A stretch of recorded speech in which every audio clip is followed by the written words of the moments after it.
On est bien en terre de Camargue. Votre chronique Santé Bien-être, c'est tout de suite sur Delta FM. Et comme chaque semaine, pour prendre soin de vous, je vous propose de retrouver notre sophrologue Stéphanie Isberg. Bonjour. Bonjour, ça va ? Aujourd'hui, je vais vous parler de la sophrologie. C'est quoi la sophrologie ? Certains d'entre vous me diront qu'ils ne connaissent pas. D'autres en ont déjà entendu parler, ont lu des articles dans les magazines, vu des posts sur les réseaux, et ont découvert bien souvent d'ailleurs une sophrologie réduite à de la relaxation ou un simple loisir un peu nouveau. Lorsque je dis que je suis sophrologue, j'ai pu entendre les répliques suivantes. Oh, ça c'est un truc de bonne femme, ou de femme enceinte. Ah oui, je sais ce que c'est, mais j'en ai pas besoin moi, tout va bien. Je viendrai vous voir si un jour j'ai un problème. La sophrologie, ah non, c'est pas pour moi. Je ne suis pas réceptive, ça ne marche pas sur moi. Ou encore, c'est super, vous devez être zen tout le temps. Vous apprenez aux autres à vous détendre, c'est ça ? Et on s'imagine déjà dans mon cabinet, avec des galets, de l'encens et un endroit pour s'allonger. Et oui, peut-être que vous aussi vous avez eu ces pensées un jour. Ou peut-être que vous avez déjà expérimenté la sophrologie à un moment donné de votre vie et que vous la pratiquez au quotidien. Mais alors, c'est quoi la sophrologie ? Afin de vous épargner volontairement une explication longue et peut-être pas plus éclairante, je vous propose quelques réflexions. Prenez un trajet que vous faites régulièrement. N'y a-t-il pas des choses que vous n'aviez pas vues et qui ont toujours été là ? Est-ce qu'il ne vous est jamais arrivé de lire un message et de vous apercevoir que vous n'aviez pas vu toutes les infos ? Ne vous est-il jamais arrivé de lire et relire un courrier que vous souhaitez envoyer et de ne pas voir l'énorme faute de frappe au milieu ? Est-ce qu'il ne vous est jamais arrivé de vous disputer avec un proche par rapport à quelque chose qu'il vous aurait dit et dont vous n'avez aucun souvenir ? Je t'avais bien dit que dimanche, on était invité à déjeuner chez ma mère.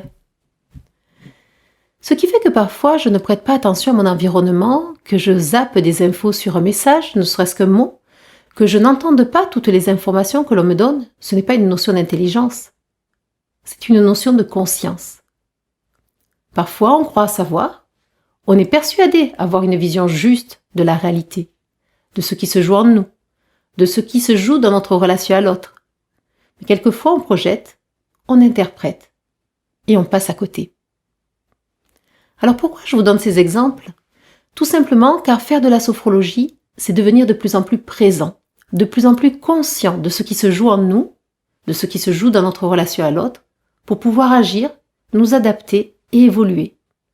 Nous adapter pas dans le sens de subir, mais dans le sens de pouvoir vivre notre vie, les événements extérieurs, en cohérence avec ce que nous voulons, nos envies, nos besoins. Nous savons tous que nous avons un corps, mais savons-nous ce qui s'y vit ? Notre respiration, la connaissons-nous ? Nos émotions, est-ce que nous écoutons ce qu'elle vient nous dire de nous ? Est-ce que nous laissons faire notre mental ce qu'il veut ou est-ce que nous choisissons de le diriger vers ce que nous souhaitons ? En s'écoutant, en connaissant de mieux en mieux tout cela, imaginez tous les bénéfices, toutes les capacités que nous pourrions développer ou renforcer. Peut-être une façon aussi de percevoir la vie différemment. Si je maîtrise ma respiration, si je suis relié à mes sensations, mes besoins, mes envies, si je gère mes émotions et si je sais canaliser mes pensées, je ne vais pas vivre ma vie de la même manière que si je respire mal, si j'occulte mes sensations, y compris ma fatigue, si je ne sais pas gérer mes émotions, ou encore si je me laisse embarquer par mes pensées comme un vieux transistor qui tournera en boucle. Si nous prenons conscience de ce qui se vit en nous, de notre état physique et émotionnel, de nos pensées, cela pourrait nous permettre de développer ou de renforcer notre capacité à prendre les rênes de notre vie. Et c'est ce à quoi nous invite la sophrologie. Je vous laisse réfléchir à tout cela et je vous en dirai un peu plus la semaine prochaine. Je vous souhaite une belle semaine à tous. Merci beaucoup Stéphanie Isberg, sophrologue. On vous retrouve effectivement la semaine prochaine. À très vite. Retrouvez votre chronique Santé Bien-être en podcast sur notre site delta-fm.com.